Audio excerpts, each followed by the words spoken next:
welcome back to this week's episode of Villain of the Week. I'm Steggy, and if you're new here, or you're returning, in this series, myself and another content creator, we choose a villain, and we discuss them. We discuss what we like, what we don't like, and everything in between.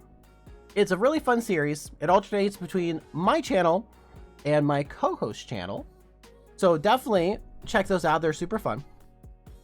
And without further ado, without me rambling about this intro, we're going to go ahead and dive in. And I'm going to introduce my co-host for this evening. Actually, this morning. It's not an evening as well, although it could be evening if you're listening. He's none other than the Malibu Stacy to my Barbie, the one, the only, Mr. Solo Marvel Champion. So let's dive in and talk about some Marvel Champions. Look at this ad-libbed intro. Mr. Champion, how you doing today? Mr. Champion was my father. You can call me Solo. Oh, I probably should. Oh, you're right. You know, this whole time, you're right. All right, I'll just call you Solo. You could call me Han if you wanted. Oh, how cool. You're... I actually, that just popped into my head. I thought it was funny. You don't have to call me Han. But I'm doing well. Like, I had the most ferocious headache I've ever had yesterday. Oh my gosh. Just would not go away. I went to bed with a headache.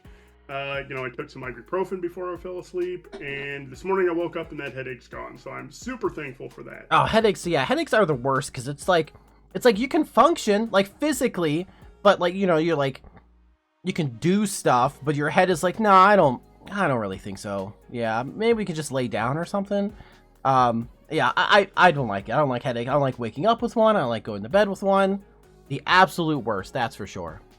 Marvel Champions wise, right? Very exciting. I'd say the last couple weeks and stuff have been very exciting. Have you gotten any like Marvel Champions games in since last we talked?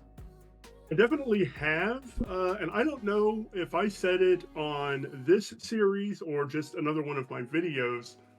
Once we got that pack from FFG that had all of the hero cards in it that we're going to see, or all the player cards in it that we're going to see in Fear No Evil, I printed off proxies for Echo. And at this point, I've played 33 games with Echo already. And 33? That has been a lot of fun. Dang. Have you tried like different aspects, and have you done... Right now I've done protection and aggression. And both of them has been fun. I still have to try leadership, and I have a build in mind for leadership. I just haven't done it yet.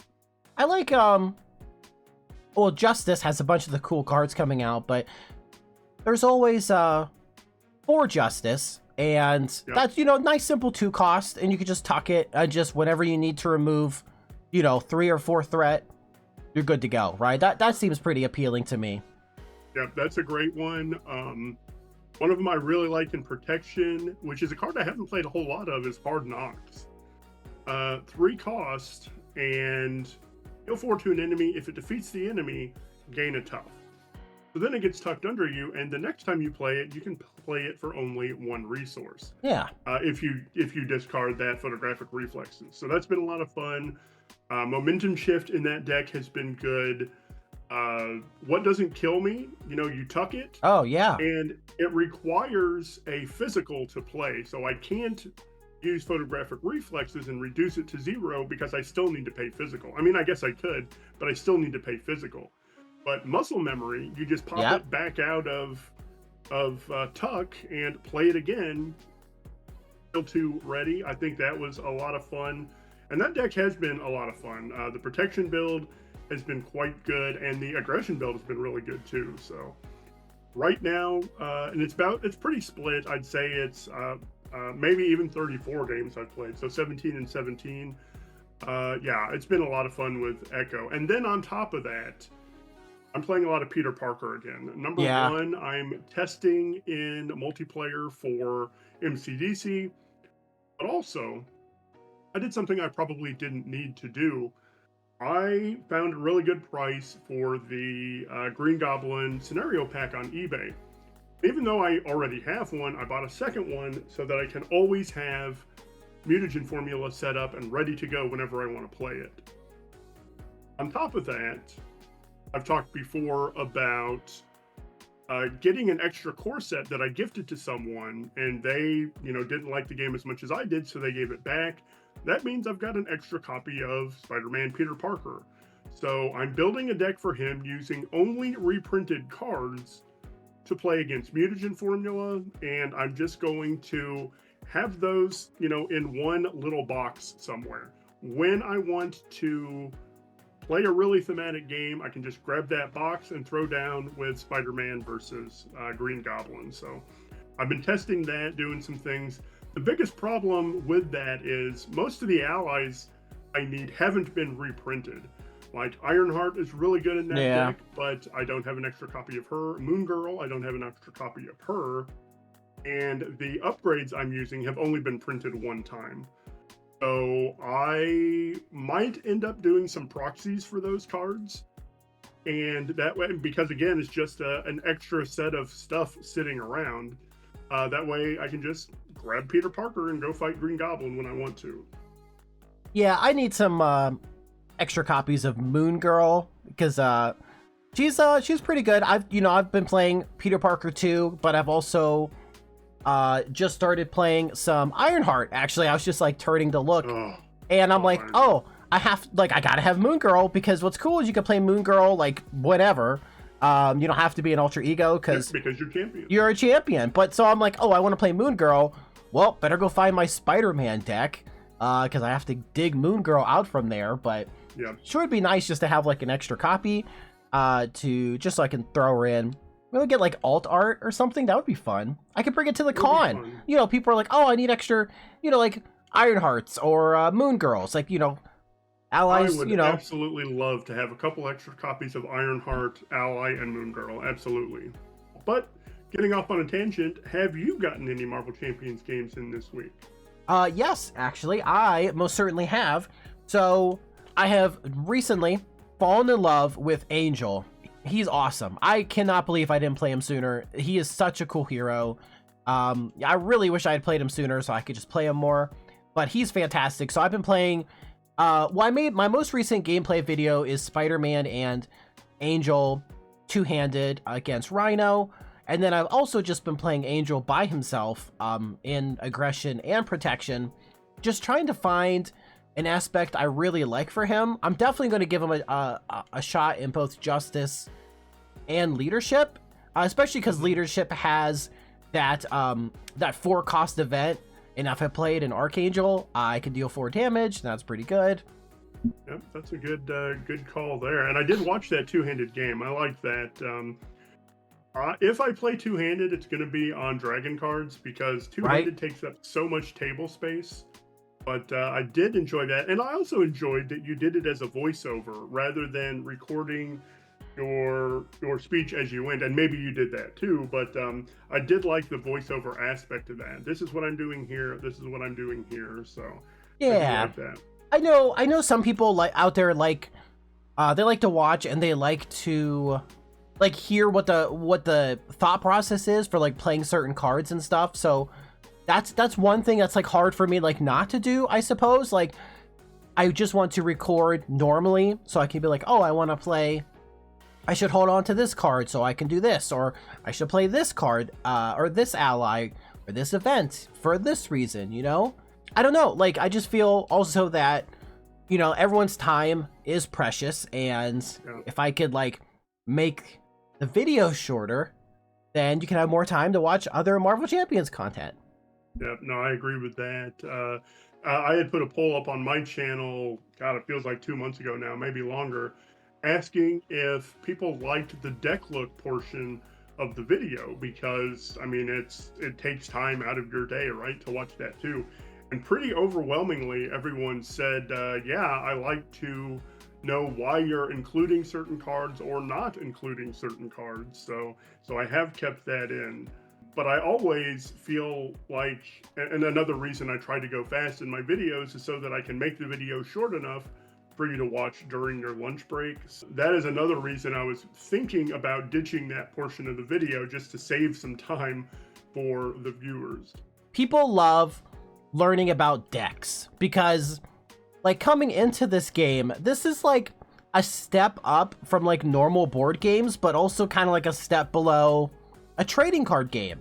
So yeah, you can buy a hero pack and it has the deck already put together, but that's only like that hero in the one aspect. Like, what if I want to play Wonder Man in aggression? You know, you're like, I don't know what I'm doing. I don't know how to make a Wonder Man in aggression deck. So maybe you go on YouTube and you can see, oh, this person is playing Wonder Man in aggression, you know, against, I don't know, Mr. Sinister or something. But you can watch them play, and that's one thing. But if they have like a deck, you know, thing, like a deck view or even a link, you're like, okay, that'll help me a lot. Like, you're like, I like what they're doing here. I have these cards. I'm going to put that together. So I think that's pretty cool. You know, they have a list for the deck. You're like, this is what I used. I think people like that. I think that'd be pretty handy still. I might do something, you know, I really should start putting links to the decks I use or something, or I build. A lot of times I'll just slightly modify one I find on Marvel CDB, and then sometimes I just make one. I'm just like, oh, I'm just gonna play Wonder Man in aggression, and I just throw some cards together and I play. Yeah, and that's the big thing. They're using it as a learning process too, and that's pretty much what everyone was saying. So I said, okay, I'll leave that in. And something you just said, you know, I've been playing this game for a long time and never thought about it the way you just presented it. This game is right between a TCG and a board game. It's like if you had a Venn diagram, you would have Magic the Gathering in the left circle and let's say, I don't know, Risk in the right circle, and then where they overlap is Marvel Champions. And of course, those are not great analogs. Risk is actually just the first board game I could think of, but you take a TCG and a board game and marry them together. Yep. And that is what this is. Now, I feel like Arkham Horror is even more so because with that game, you're actually laying out a board with the cards. But yeah, I totally agree. This is halfway between a TCG and a board game. I just never thought about it that way. Yep, it's weird because, like, I mean, you can come and you want to have fun and play, and there's not really like, it's not competitive, which I think is a big thing. I mean, for like 99% of it, right? Like, yeah, there is a PvP mode, but you know, it's still competitive. You can play by yourself, you can play with some buddies, and either you guys win or you lose, you know? So, and if you win, that's cool. You guys had a good time and you just won, you don't get anything. And if you lose, it feels bad, but it's not like you lose like your chance at, you know, making top cut and getting more prize cards or getting a trip to, you know, the world championship or something.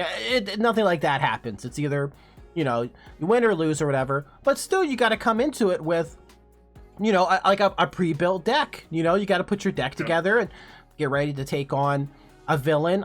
I will say, you know, for a lot of the villains and stuff, you'll probably be okay. They're not like too difficult. I think I saw someone gave their statistics with, it might have been Stretch. He was talking about Con of Heroes, and he said like of all the games he played, he won like 80% of them. So, and most of them are on standard. But I mean, with more people and stuff, you never know what could happen. But I mean, the game's not like super hard, but you can make it super hard if you want to. And I think there's like satisfaction in that. Like going into a hard game, like you could sit down with like 3 other, you know, people, and you're like, okay, we're gonna play expert Venom Goblin, right? 4-player Venom Goblin. You're like, okay, let's do it, right? And you guys go in, super long game, but you know, coming out victorious that's a great feeling, you know. And yeah, there's something to be said about that. That would be a great feeling. That would be a great feeling. But if you said that to me, I'd be like, no, I've got to go mow the lawn or something. That'd take about the same amount of time, probably. Yeah, love Magic. Yeah, it's good stuff. You know who I also love, and I got to pick the villain this week, it's Citizen V, but it's not so much like it's Citizen V, it's the Thunderbolts. Like, that's what everybody calls it. Technically it is, oh no, it is Thunderbolts, never mind. I don't know what I was thinking. Yeah, the scenario is Thunderbolts. The villain is Citizen V. Yep. I really like Citizen V. So what's really interesting though is, so like Citizen V, he's got 2 forms. He's got his A side, he's got his B side. And A side, A side, I don't know what I'm thinking, I'm looking at V. So on A side, he's got 2 scheme, and 2 attack. He's got only 12 hit points, and then on his B side, he has 16, which is a bit more respectable. But that's it. Like, there's no other forms. But the whole gimmick is that you have these really beefy Thunderbolt minions, these elite minions in play, and you have to take care of those minions before you can even damage Citizen V directly. I mean, there's ways, I guess, you can kind of get around it with, like, overkill, but I guess at that point, you're kind of damaging him anyway, right? Not necessarily, because it just says he can't be defeated. Yep. Not that he can't take damage, unless something... Oh, each one gives him guard. Okay, I just saw that on the main, my bad. Yeah, so you could, like... I mean, by the time you can do overkill damage, like, you're overkilling the minion, so it's going to go on to Citizen V, so you got a kind of, like, clear path anyway, in a way. Maybe for one player, because each player is going to get, like, a Thunderbolt minion. So as long as you don't have a Thunderbolt minion, which we can talk about here in a little bit, you can attack Citizen V. But if the other player has a Thunderbolt minion, they can't. So yeah. Talking about overkill real quick, though, these things have 1.5 billion hit points. They do. And of course, that's hyperbole. I mean, Moonstone 16, Songbird 16, Black Widow 14, they all have a lot of hit points. So it's not as easy as throwing a Relentless Assault at one and say, hey, I got a couple on Citizen V2. No, you have to do a lot of work to knock out your Thunderbolt minion before you can start dealing with the villain. Yep. And they'll rotate too. Now, I think it's important to mention too, also for Citizen V, is that he isn't going to attack you as well, normally, right? So his little ability is that when he would activate during, like step 2 of the villain phase, if you're engaged with a Thunderbolt minion, they're going to activate instead, but then Citizen V is going to heal.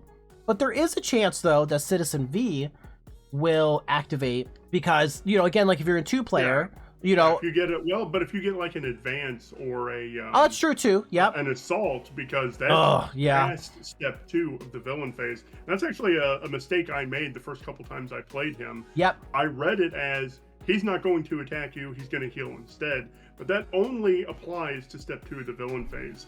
So when you're revealing encounter cards, you are well past step 2 of the villain phase, so he would still attack you in that case. And he's like being protected by the Thunderbolt minion, so it's not like you can really do anything bad. Well, I guess if you have like Retaliate or something, that would go back onto him, but he's just going to heal it on his next turn anyway. So yeah, like at a glance, like if you look at him, especially like standard, he's not really that imposing. Like 12 hit points, 2 and 2. It's like, okay, Wolverine can one-shot this guy.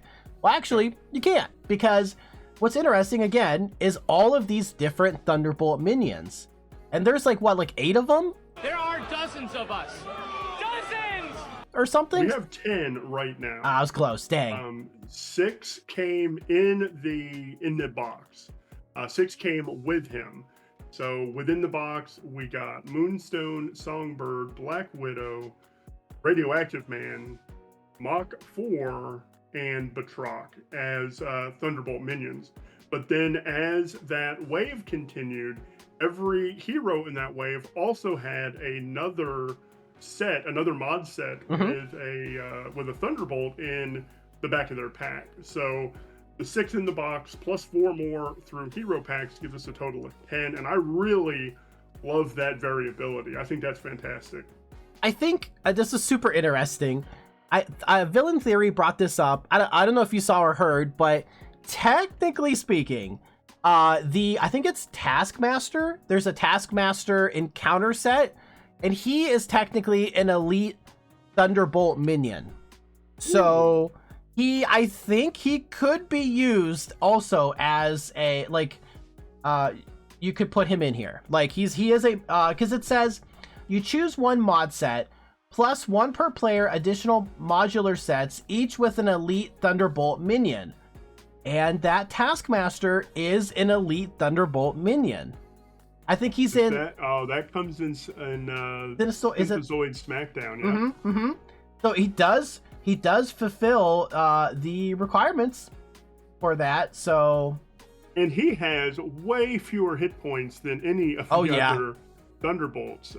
This Taskmaster only has 6, whereas, Moonstone 16, Songbird 16, 14, 18, 16, 16, and one of them from back of the pack, Atlas, I think his name is, he's got, I think, starting 18. Yeah. And then at the end of every villain phase, his hit points increase by 2. So, I mean, by the time you can knock him out, he might have, 28 hit points.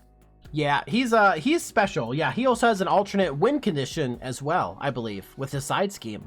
If it gets enough counters on it, I think you lose. Or if he gets big enough, you lose. I think that's what happens with him. I'm looking at him. I'm not looking at that stat. But yeah, he's 18. And forced response after the villain phase ends, place a growth counter. And he gets +2 hit points for each growth counter. So yeah, I'm pretty sure if there's like so many, then he's like too big and you can't handle him, and then you just lose. Still. Growing strong. So his side scheme is grow invulnerable. When revealed, place an additional threat here for each counter on Atlas. So that could be bad because it starts with 5 and has a crisis. If Atlas has 10 or more growth counters on him, the players lose the game. So this gives him the ability that if he has 10, we lose. I've only played with this set one time, and it was rough. Yeah, it was tough to get that off of there. I heard he might be the toughest of the Thunderbolt minions to add, but I personally haven't played against him yet because there's just so many, and there's a couple that are my favorites. I usually just use them anyway. But yeah, there's like Blizzard. I really want to play against Blizzard. Do you Atlas. randomize every time you play, or it sounds like sometimes you just grab the ones you like? So concerning the actual like Thunderbolt minions, I'll just say my favorite 2 are Joystick and Songbird. I really like those 2. So if I want to, like, a lot of times if I'm picking the 2 I'm going to play as in solo, I pick those 2. However, I will say probably most of the time I do randomize it. I do have like, I think it's like 7 of them sleeved. I think it's the original 6 plus Joystick. Yeah. Because I don't have like the Fixer or whatever. Yeah, I don't have Fixer, Atlas, and Blizzard. I don't have them in sleeves yet. So I do randomize the other 7. I think I did it in my my one video. I had Wolverine and Silk fight against the Thunderbolts in a 2-handed, and I think I randomized them. But yeah, I could do back and forth, right? Because again, there are some villains, some of the Thunderbolts I really want to fight against, but I'm also okay with it being random. Do you make it random or do you choose? I have a couple that I like. I really like Black Widow and Batroc just because those are villains you face in that campaign. But I do like to randomize. So with 10 of them, that's real easy. You just roll a d10.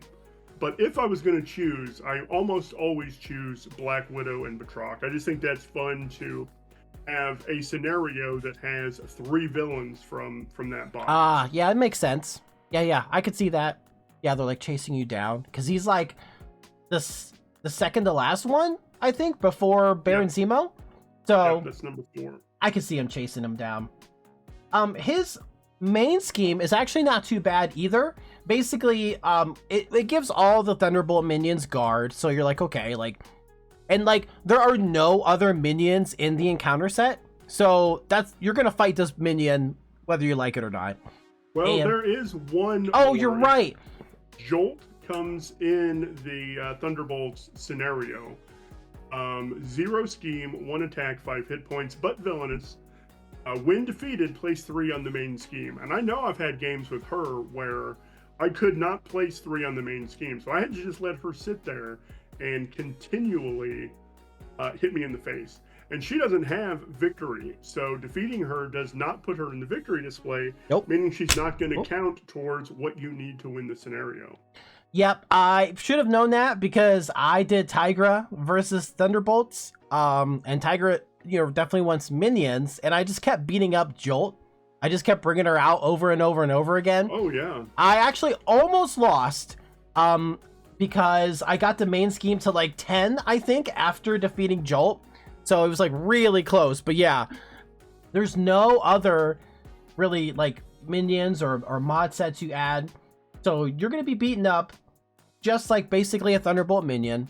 And whenever a Thunderbolt minion, or after you attack one, so the main scheme says after you attack one, then you engage it. So if you're like, oh, hey, my, buddy across the table or whatever, I see you're having trouble. Let me hit this minion for you. I'll hit the Thunderbolt minion. But then as soon as you do, it's just going to come over to your side, which can be good.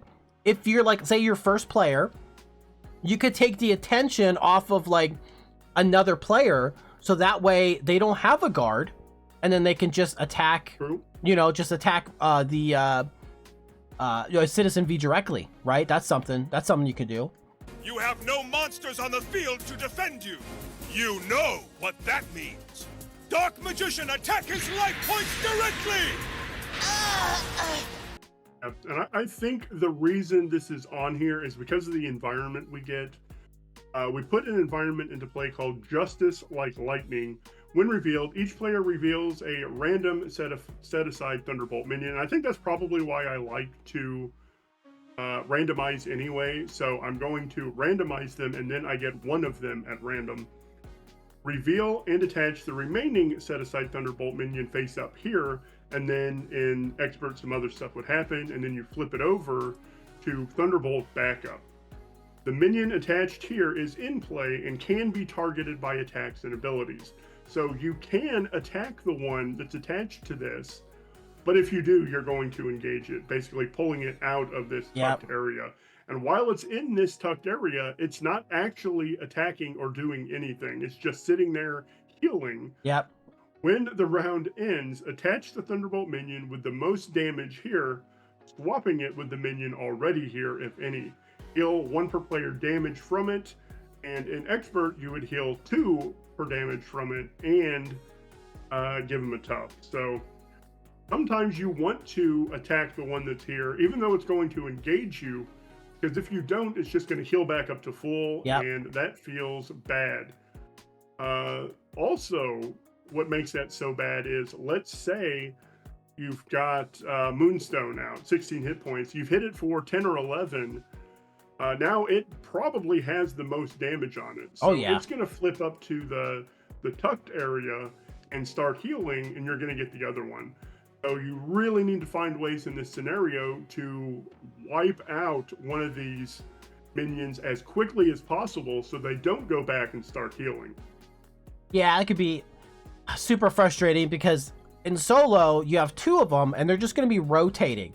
So if you only do like a little bit of damage to one, it's just going to go off to the bench and heal and then bring in the next one. So you'll do a little damage, it'll heal, go to the bench, you just swap back and forth. So yeah, sometimes you're like, no, I did 10 damage to this one.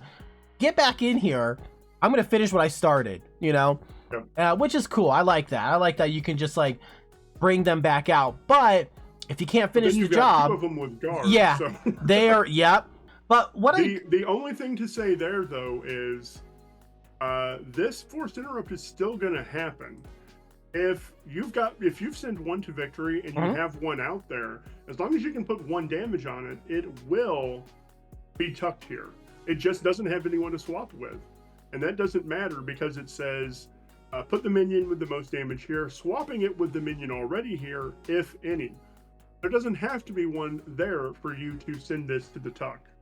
Yep. And you could clear, if you have just the one, send it in there, clear the path, right? That could be... Yep. That could be something you could do, and then hopefully take out Citizen V in one shot. Otherwise, this guy's come back in. Whoever you didn't defeat, they're going to come step in. He's not going to come back in because there's no one to swap him in. So if you have 1 minion left and you damage it, and then it'll go to the side thing, and then you can damage Citizen V, and then he'll come back in at the come back in. Heal. The interrupt says, when the round ends, attach the Thunderbolt here with the most damage, swapping it with a minion already here. Well, if there is nothing going there is nothing swapping the one that is there back in. Oh my gosh, so if you just have 2 minions and you defeat one, the other one's just gonna sit here? Just gonna sit there in that tucked area, yep. Oh my gosh. Well, he does have, let's see, he has, well, you know, at least one card that pulls He's got him. 2 copies of a card that I freaking hate. I know we're gonna get to that, but Yeah. yeah, there is some badness, some things that make it not that straightforward, but Oh my gosh. You know, I'm pretty sure I've just been playing, like, I've just been swapping them in. Swap it back in. Yeah, I'm pretty sure I've just been swapping it back in because I just thought that was so normal. But now, like, you really look, you're like, no, he just sits there. But, you know, there are cards in the, like, Moonstone's kit, for example. Like, if I'm playing Moonstone, she does have, like, 2 cards that say, find Moonstone. Yep. So that makes sense. Like, if she's sitting there healing, she's just going to come back in. And then there's some cards in Citizen V's kit where he's like, go find that minion and put it into play. All right, that makes sense now. I apparently I've been making it harder for myself and just keep pulling that minion in just casually. Like he gets no need to do that. No, you just gotta defeat one, and then, which I guess kind of makes sense because, like, if you think in standard, Citizen V has 12 hit points, but then, like, Moonstone again, who's just the first one here, she has 16. And that's, I mean, between the two, that's almost like a stage 1 and like a stage 2 type of thing, you know? That is, it's a little bit backwards. It's like stage 2, stage 1 in this case. But yeah, your point is valid. It's basically a stage 1 and a stage 2 villain. So totally agree. Well, there you go. Like if you're in solo, just take out one, and you hopefully you don't have to worry about the other one for a bit. But if you're a multiplayer, you could just clear the path or attack your buddies so that they have a clear path to attack Citizen V. So, yep. And the big thing there is, let me go back, because the number that you randomize is equal to 1 per player plus 1. Yeah. So in a 2-player game, you get 3 of these. Each player will get 1 of them at random, and then 1 ends up in the thing. There's a backup. So you both start out with a guard, and then, you know, at the end of the villain phase, one of those surely has taken damage. They're going to swap with the one under that tuck area. So you still need, though, 2 in victory to be able to attack Citizen V, or to defeat Citizen V. If there are at least 1 per player Thunderbolt in the victory display, he can be defeated, so you still need 2 in victory. But I feel like with 2, it almost feels like, and I haven't played this scenario in multiplayer, but it feels like Hang in a way, because you each have your own villain you're dealing with, and once both of those villains are gone, you come back together to face Citizen V. And even if you knock yours out and your buddy still has 1, he's got guard, you don't, well, you can get him down to 1, and if you can find a way to get rid of the other one, then you just need to deal 1 more damage to Citizen V. So he just can't be defeated unless there are 2 in a 2-player game in victory. So I do need to play this in multiplayer. I've only played it solo, but I think it would be interesting. I think the math changes quite a bit here. Mm-hmm. And that's pretty much the same as MODOK, right? We talked about MODOK from a solo perspective, and as soon as we got done recording, we went and played him in the multiplayer. Like, wow, he feels very, very different than multiplayer. Yep. So this might be another one. I've never had much of a problem with him in solo, but I feel like in multiplayer, it's going to be a different thing. Yeah, and two-handed, like, it's different, yeah. And that's an important thing to bring up about Citizen V is, he can't be defeated unless there's at least one per player Thunderbolt minion in the victory display. And since I'm so used to playing solo, I'm like, I defeated 1, I'm good to go, right? But if there's 2 people, well, now you're going to need 2 Thunderbolts, so 2 of the 3. Or if you have 3 people, you're going to need 3 of the 4, and then 4 of the 5, and 4 players. So that's a lot of hit points to get through. But I think like in a 4-player game, this would be pretty fun with everybody having a different Thunderbolt minion. And they all do different things, and like it's always different, you know, like you're always going to have a different minion in front of you. Like maybe one turn you're basically going to have a different villain in yeah front of you. yeah And I love the variability there. I was going to do some very nerdy math stuff and talk about combinations and permutations, but there are a lot of permutations of games you could have with Citizen V. So it is a lot of fun. I like any game that gives you variability in setup. I've talked about this before briefly, and there is a board game I play called Thunderbolt Apache Leader. Basically, you running an air base and planning and using your fighter squadrons. But the variability you get is crazy good. Not only at the beginning, because you're choosing between, I think, 7 or 8 campaigns. The campaign you choose has you decide which terrain pieces you use for the campaign, the points values of each of those, and then you also pick out a situation which changes some of that as well. So you've got, let's say, eight campaigns with 6 different situations. All right, that's already 48 different combinations. And then the terrain you get every time you set up a particular encounter, a battle, those are randomized and put down as well. And then the units on those cards, you know, they might be SAM sites or helicopters, enemy helicopters, which are really bad for you, infantry, whatever. Those all go onto that board randomized as well. So loads of randomization and variability, I think, is what gives a scenario, or a villain in this case, a ton of replayability. And Citizen V, with all of those different Thunderbolts, which you might see, you might not see, you might see them in a different order, offers an absolute ton of variability and replay. Yeah, I like that. I could do like both sides. Like I could just play someone like Rhino. Like I know what to expect with Rhino. He's always the same. But like Citizen V with like the different Thunderbolts and stuff, I like that too, right? It's like the same, but it's not. Like there's gonna be some changes. Like maybe I want to play against Atlas, you know, in one game, and I'm like, okay, he's got a ton of hit points.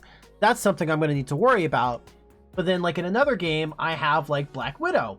Doesn't have as many hit points, but you know, she's really good at scheming, and she's got these attachments that can make it difficult to like fully damage her and stuff. So yeah. Radioactive Man does damage to everybody, you know. An interesting point there. I want to play with Atlas, and I have to be aware of his hit points and stuff. I like the idea of picking ones I want to see, but also it's still going to be random which one starts in play. So you might say, okay, I want Atlas, but man, I hope I don't actually have to fight him, right? I also like for this campaign that this scenario that you're most of the time, like 90% of the time, you are fighting a really beefy Thunderbolt minion, which means you do have access to a lot of like aspect cards or basic cards that really focus on minions. So like in aggression, you can play like Relentless Assault, which is incredibly efficient. It's only 2 resources for 5 damage, but it only targets a minion. Like it would, you know, that's pretty good. And it does overkill. That's a good point. That's a good point. And you don't even a lot of times care about that overkill, because you've got so many hit points to get through anyway that you might not even be able to trigger that overkill effectively. So at that point, yeah, just play it with a genius and get the 5 damage and not worry about paying for it with the physical to get the overkill. Yeah, don't worry about it. Yeah, it's still That's actually a really good point. I hadn't really considered that. Yeah, because they are minions, even though they all have villainous, because they are minions, all of those cards that only target minions are going to help you quite a bit. Yeah, but now we have some really cool like attachments as well. And I think there's some where like it's like, oh shoot, it's like the newer one. I think it's aggression, where it's like after you attack or something, you could just deal 1 damage to like that minion, and you could just, because they keep their attachments when they go into the side scheme, not side scheme, but the little out of play area. The tuck area, yeah. Yeah, you can just put some attachments on them, or you can put like pin down if you want, just to make it a little easier to take out so they don't hit you as hard. Because they all have villainous, which is something they all share. Like we talked about how they're all different. They're all pretty beefy and stuff though, but basically they all have villainous and they all have victory, but in some cases the victory doesn't really matter because they can just come back into play with some cards from Citizen V's kit. So with the cards in Citizens V kit, why don't you start us off? What don't you like to see? Like, what is like your least favorite card to have revealed from the encounter set? The absolute worst card, in my opinion, in this set, in this scenario, is Down But Not Out. When revealed, choose a random Thunderbolt minion from the victory display and reveal it. Place damage on that minion until it has 5 hit points remaining, which is okay. Then remove this card from the game. If no minion entered this way, it gains Surge. I'm happy to have this card Surge, but I hate that effect. You've struggled to get Atlas out of play into victory, and then he comes back in. Now he comes back in with 13 damage. That's amazing. But you still have to defeat another one and get it into victory. Yep. And that's the toughest thing in solo and probably multiplayer as well. If he's out of victory, you no longer have a Thunderbolt in victory. So you have to defeat him again just to be able to defeat the villain. And if you can't get him out, and actually, that's especially bad because here's something I just thought about at this moment and probably played it wrong in the past. This treachery comes out before the villain phase ends, which means this will happen. The villain or the minion comes back into play, and then on Thunderbolt backup, when the round ends, attach the Thunderbolt minion here with the most damage. So that one comes out of victory and swaps back into this tuck area, and you get the other one. So not only do you no longer have the conditions you need to win, he's got a lot of damage, but he's going to keep healing until you can get him back out. Now this might be a case where you just slap him with 5 more damage from one you just mentioned, right? Relentless Assault. Yeah. He'll go to victory. He's not going to engage you because he's defeated, and he goes to victory. But even if you do that, you have a guard in front of you too. So this card has wrecked some games for me, and thinking more, I know I've played this incorrectly, because this is a treachery that's going to come out before the round ends. So, yeah, no bueno here, man. I don't like it. Yep. Yeah, just when you think you're like, okay, I'm good. I got rid of one of them. It's like, well, actually, they were just recovering, and now they're back. So, like, dang it, I thought you were dead. My death was greatly exaggerated. But yeah, at least they're heavily injured. But you're right. If you don't take care of them, probably they're just gonna heal, and you have to do it again. The one that has the most damage. Yep. For me, I've actually lost a game to this one. It's not huge. Yours is super good. But if I had to pick one, I'd probably honestly go with Citizen V's Sword. That was my second choice. Yeah, Absolutely. I hate that one because it's not just an attachment. You do put it on, but he's going to activate. And I have had the main, in my one video, I have Wolverine and Silk. Wolverine and Silk are fighting Citizen V, but I actually was recording just a Wolverine game, and the turn before I was going to win, Citizen V gets this sword as his treachery, puts it on, activates, and then schemes, gets to 11, 12 thwart, and it's over. And I'm like, oh, dang it. Nothing I can do about it. So, yeah. And even if you are engaged with a Thunderbolt at that point, you're past step 2, the villain phase, so he will activate. I said earlier in this video, that's another mistake I've made, thinking he just doesn't activate if you have a minion, but that's only at step 2. When this is revealed, you're at step 4? So yeah, he is going to activate. And if you're an alter, he's scheming at +1, which might be like 4 plus a boost if you're in expert, which is the B side. If not, if you're in hero form, he's attacking you at +1, which is going to be 3 plus a boost. So yeah, this was definitely my second choice. I don't like it. Nah, that's rough. But and let me say it this way: I don't like this card, but I hate down but not out. The sword is also, it's kind of difficult to remove because you have to attack and damage Citizen V, and that doesn't count like overkill, I don't think. So I have to Right, like, because you haven't attacked him with yeah, overkill. you have to directly attack him with his, somehow through his big beefy guard minions. So you have to do a direct attack, then spend 2 physical resources, and then you can discard this. So And because if you have a Thunderbolt, he has guard, that can be really, really tough. yeah, it is my, like, whenever I reveal it, I'm like, come on, because it's another activation, you know. And I hate like those cards that make the villain activate again. So not only does this make them activate again, no matter what form you're in, he's gonna beef up his stats. So yeah, I'm just like, dang it, this one sucks. Yeah, another one that I would give an honorable mention to, though, is Innocent Bystanders. It's Yes, an obligation yes. that uses 4 bystander counters. Force response after you attack an enemy or an enemy attacks you, either spend 1 resource of any type or place a threat on the main. Remove 1 counter here. So that is a resource sink in a bad way, or you're increasing threat on the main. So this can be a really bad card depending on what you have in your hand, what you need to play from your hand, how much threat's on the main. Thematically, I love it. Yep. But mechanically, this is terrible. It's also something else you have to keep track of. And Yeah. it's really easy to forget about this.